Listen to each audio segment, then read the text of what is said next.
Tropas de Estados Unidos invaden la playa mexicana. El portaaviones más moderno de Estados Unidos ya... Trump lo ha decidido. Todos los gobiernos izquierdistas de Latinoamérica deben caer. Todo parece indicar que más temprano que tarde Trump ordenará una operación militar contra Venezuela y ya les digo yo que eso será solo el inicio. Pero, ¿qué gana Estados Unidos con todo esto? ¿Acabar con el narcotráfico? ¿Petróleo? ¿Recursos naturales? Todos tienen un poco de razón, pero les falta un detalle. Y es que la nueva política bélica de Trump puede servirle a los republicanos como la única esperanza de ganar las elecciones en los próximos años, e incluso puede ser la única manera en la que Estados Unidos conserve su estatus de potencia global. ¿Cómo? Te lo cuento en este video.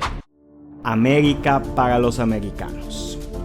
Viajemos al año 1823. Estados Unidos era un joven país en expansión y un par de años antes España había perdido prácticamente todo su poder en el continente americano. Un montón de nuevos países habían nacido y desde Europa otras potencias estaban buscando repartirse aquel jugoso pastel.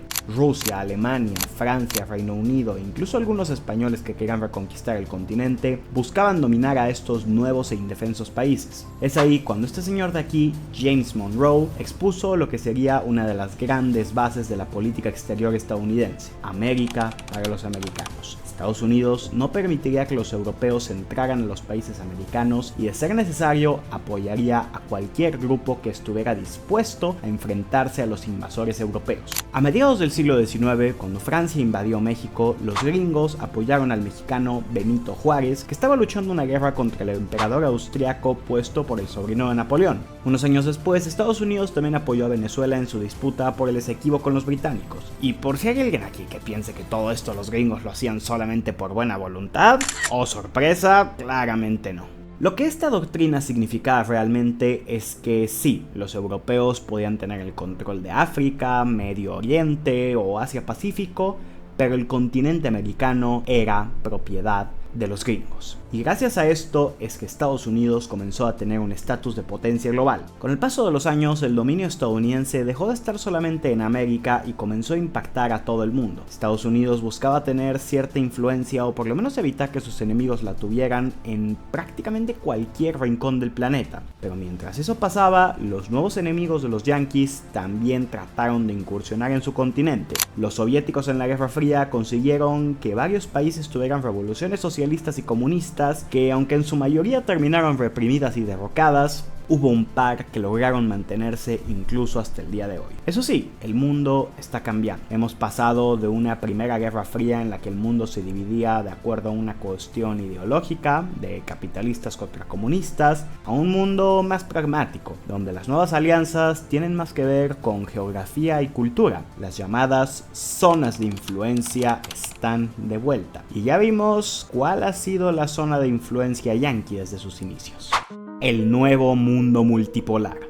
El 15 de agosto de este año, Trump se reunió con Vladimir Putin en Alaska. ¿De qué se habló en esta reunión? Eso solo lo saben los que estuvieron ahí, pero varios analistas llegaron a la conclusión de que se trató de una especie de reparto mundial por zonas de influencia. En pocas palabras, que Trump le daba vía libre a Putin para hacer lo que quiera con Ucrania sin mucha intervención de Washington, y que Putin tampoco se metería mucho a defender a sus aliados en Latinoamérica. Ya han pasado más de 3 meses de esta reunión, y ¿qué ha pasado?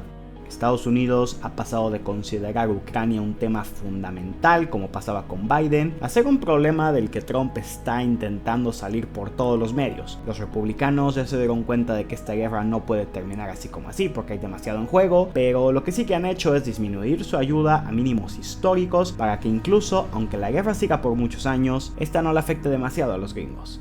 En cambio, ahora desde Washington han puesto el foco en el continente. Han hecho de todo porque cada elección disputada en Latinoamérica termine siendo ganada por la derecha, y no han tenido ningún recelo en enemistarse con todos y cada uno de los gobiernos de izquierda que aún quedan en la región: México, Colombia, Cuba y obviamente Venezuela. Todos saben que Estados Unidos ha intentado tumbar al régimen chavista desde el primer día que llegó al poder, pero pocas veces lo han intentado de verdad. Intentan probar que Maduro realiza fraudes electorales para provocar revueltas internas, o la típica estrategia de las sanciones internacionales para desestabilizar su economía, aunque nunca llegan a más. Pero en los últimos meses, las cosas con Venezuela se han puesto realmente serias. Y esto es solo mi opinión, pero creo que llegados a este punto es inevitable que el régimen de Maduro caiga tarde o temprano gracias a una intervención estadounidense. Los gringos han movilizado demasiados recursos económicos y políticos como para salirse de todo este desmadre así como así. Pero justo a eso voy. ¿Por qué ahora están tan obsesionados con Venezuela? Ok,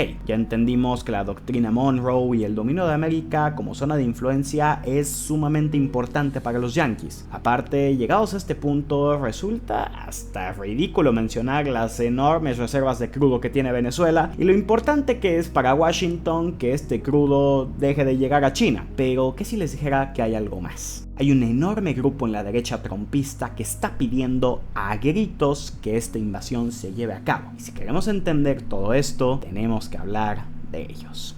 The Americas First. Todos alguna vez hemos visto imágenes de esta gente, hispanos por Trump. Muchos se preguntan cómo carajos tanta gente puede apoyar sin tapujos a un tipo que constantemente los trata como basura. Bueno, la clave está, como no, en el comunismo.